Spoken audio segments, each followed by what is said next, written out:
بسم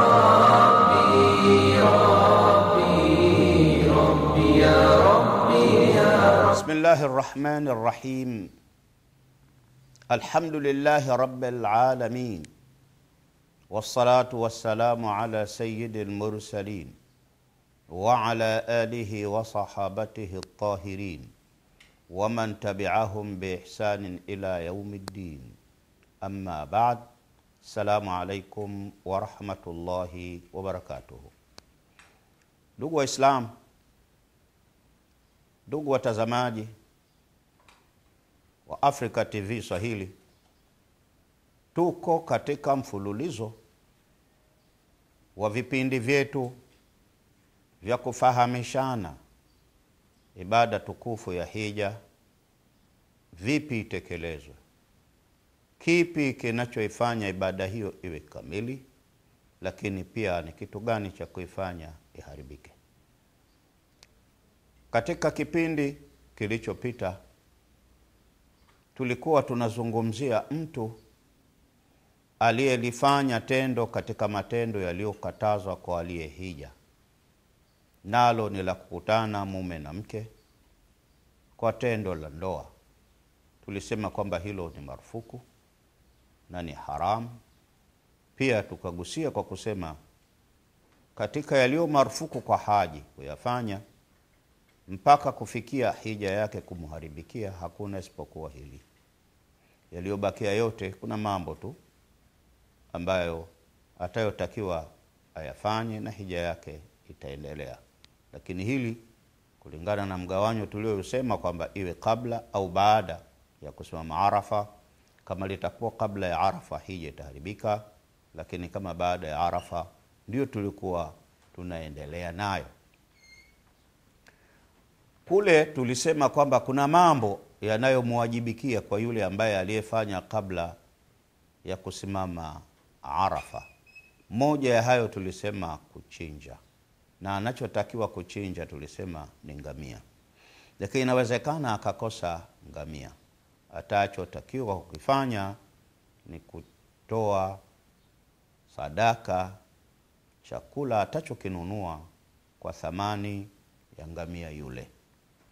Ama huyu ambaye aliyekuwa baada ya kusimama Arafa, iwe ameshakamilisha yale matatu au yani alikamilisha mawili katika yale matatu au haja yakamilisha, tulisema huyu hija yake itakuwa ni sahihi, lakini atawajibika kuchinja. Na atachokichinja si ngamia, bali atachinja mbuzi, na itakuwa mwaka huu na wala haimsubiri mpaka huko wakati wa kuja kwa hija nyingine, kwa sababu kwake hija yake ilikuwa ni sahihi, isipokuwa kuna hili kasoro ambalo aliloliingiza ndilo lilomwajibishia awajibike kuchinja. Kingine ambacho kilichokuwa ni marufuku, ambacho ni cha saba hicho, kwa mtu aliye katika ibada ya hija, ni kumuathiri mnyama pori. Hautakiwi kumuathiri mnyama pori kwa muda wa kuwa umo ndani ya ibada ya hija au umra. Mnyama pori anayekusudiwa hapa ni yule mnyama mwenye asili ya kuishi porini, naye akawa miongoni mwa wanyama wanaoliwa. Pia si mnyama tu, bali hata ndege. Midhali huyo ni ndege wa porini, basi hauruhusiwi kumuathiri. Tunasema kumuathiri, ina maana kwamba hata kama utamuumiza, wacha kumuua kabisa na kumla, lakini tendo lile la kumuathiri hautakiwi, bali imekatazwa hata kumkurupusha. Kama alikaa sehemu fulani ukenda ukamtoa mbio hapo walipo, hilo ni kosa kabisa kwa mtu aliye katika ibada ya hija. Ni kosa. Ni sawa mnyama huyu awe katika eneo la haram au nje ya haram ya Makka au ya Madina, tunasema kwamba ni marufuku kumuumiza au kumuathiri. Na hapa kuna kusanya aina zote, hata kama kwa kumuishiria, kwa maana kwamba kuna mtu anayemuinda ukamuishiria kwamba mnyama huyo yule pale, au mnyama huyo ni mnyama kadha, au akakwambia hebu nipe hiyo silaha, kama ni risasi au mshale au mkuki, au ukamsaidia kumfukuza, au labda kumkamata amchinje, kwa sura yoyote ile haikubaliki.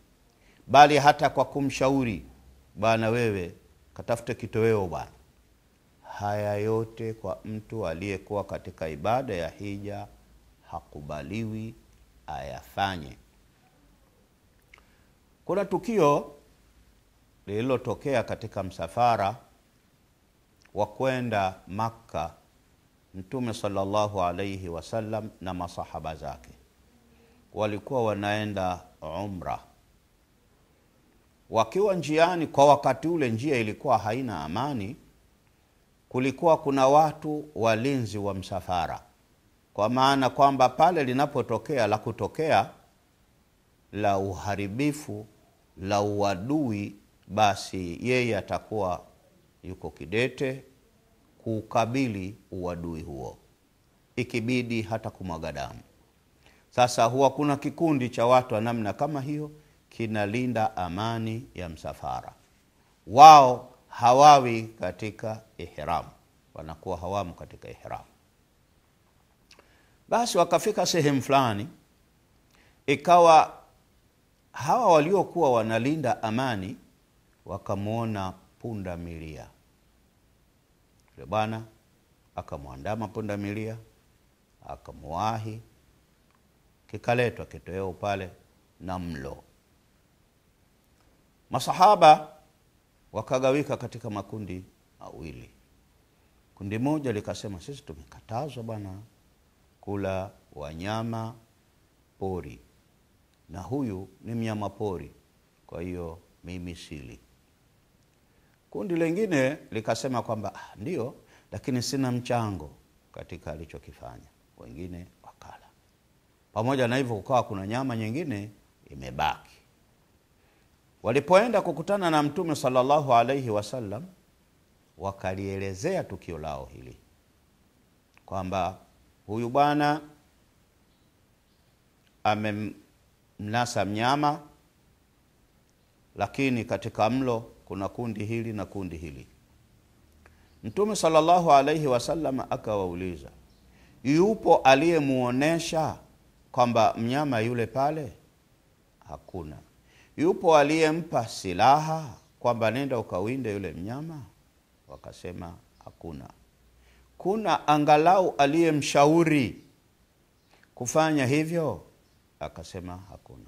Sasa basi kama ni hivyo, kipo kilichosalia? Naam. Akapewa, yasemekana kulikuwa kuna mguu, akala.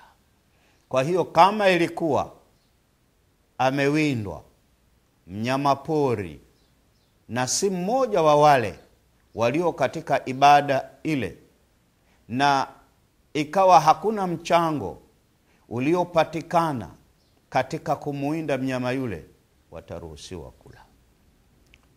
Halafu katika msafara huu alipofika sehemu fulani, wakaja baadhi ya masahaba wa maeneo hayo, wakamletea kitoweo cha mnyama pori.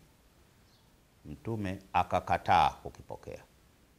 Alipoona sura zao zinaonesha kama vile wamenyanyasika, akawaambia, sisi, yani mimi sikumkataa mnyama huyu kwa sababu fulani iliyo kati yetu na ninyi. Hapana, sisi tuko katika ihram, kwa hiyo haturuhusiwi kula mnyama pori. Hapa kilichotokea ni kwamba hawa walifanya maksudi kumtayarishia Mtume sallallahu alayhi wasallam mlo huu, kwa vile walimkusudia kwa maksudi kabisa kumpelekea. Katika sura hiyo pia itakuwa ya haramu. Kwa hiyo kumuharibu mnyama pori, kumla, yote haya ni marufuku. Kuharibu huko kwa sura yoyote ile itayotokea haikubaliki kisheria. Na pale itapotokea akamuharibu, akamuua,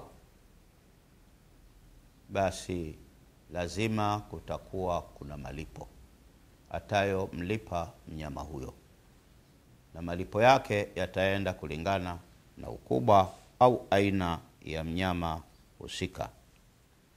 Lakini labda hapa tujiulize, endapo kama tulikuwa na ng'ombe, tunafahamu ng'ombe ni katika wanyama tulionao, au mbuzi, tunafahamu mbuzi ni katika wanyama tunaowafuga, au hata ngamia, tunafahamu kwamba ni katika wanyama tunaowafuga, au hata kuku, tunafahamu kwamba ni katika jamii ya ndege tunayoifuga. Ikatokea akawa yeye asi, anaishi porini, anashirikiana na waliokuwa porini, wala hana ujamaa tena na waliokuwa huku. Je, endapo kama ni huyu ng'ombe au huyu ngamia au huyu mbuzi au huyu kuku akakamatwa au kuwindwa huko, ataingia katika kundi la wale waliokuwa wanyama pori kuwa ni haramu? Tunasema kwamba hapana. Huyu tunaangalia asili yake. Asili ni katika wanyama wanaofugwa, wanyama wanaoishi na binadamu. Kwa hiyo huyu hauzuiliwi, si tu kumuinda, hata kumla unaruhusiwa.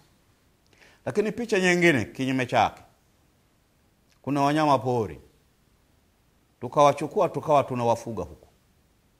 Labda unamfuga nyati, labda unamfuga swala, labda unamfuga sungura na wanyama wengine ambao waporini, umemuhamisha kule, sasa yuko hapa. Je, unaweza ukamchinja ukamla? Jibu tunasema kwamba naye pia tunazingatia asili. Kwa kuwa ni asili ya mnyama pori, atabaki kuwa ni mnyama pori, hautaruhusiwa kumgusa kwa lolote lile. Kwa hiyo huyo naye anaingia huko. Sasa tuone, huyo mtu yuko katika ibada ya hija au umra, akachukua akaua huyo mnyama pori. Yeye kwake tumesema tendo hilo ni marufuku, lakini akatokea akalifanya na wala haruhusiwi kula, na yeye akawa hakumla. Sasa tunafanyaje? Huyo mnyama aliyeuliwa na huyo atakuwa halali kwa mtu mwingine asiyekuwa katika ibada hii kumla au hapana? Wanasema kwamba huyu mnyama aliyeuliwa na huyu aliye katika ibada hii ya hija, tunasema huyo mnyama sawa na mzoga, sawa na aliyekufa tu hivi bila ya kuchinjwa. Kwa maana hiyo atakuwa haramu. Ni sawa alimchinja au alimuua au alifanyaje, sura zote hizo zitakuwa ni haramu. Hapa cha kuzingatia, tulioyasema hapa yote hayana tofauti kati ya mwanamume na mwanamke. Kile tulichokisema kwamba ni haramu kwa aliye katika kuhirimia, ukitoa yale mavazi tulioyasema kule nyuma, kwake pia nayo yanamuhusu. Lakini pia kuna kitu kingine hapa ni muhimu kukigusa kidogo, nacho ni miti. Itakuwa haramu kukata miti ile ambayo inayojiotea yenyewe. Hii hatukuitia katika kundi linalojitegemea, katika kundi la vile vilivyokuwa haramu kule kwa aliye katika hija, kwa sababu uharamu wake haumuhusu aliye katika hija tu, bali hata yule asiyekuwa katika hija haruhusiwi kukata mti katika miti inayoota kwenye msitu au pori linalozunguka eneo la haram, kwa sababu Mtume sallallahu alayhi wasallam alipiga marufuku kufanya hivyo, isipokuwa sehemu chache ya miti. Inshallah tutayaelezea katika kipindi Kifuatacho kwa sasa tunasitisha.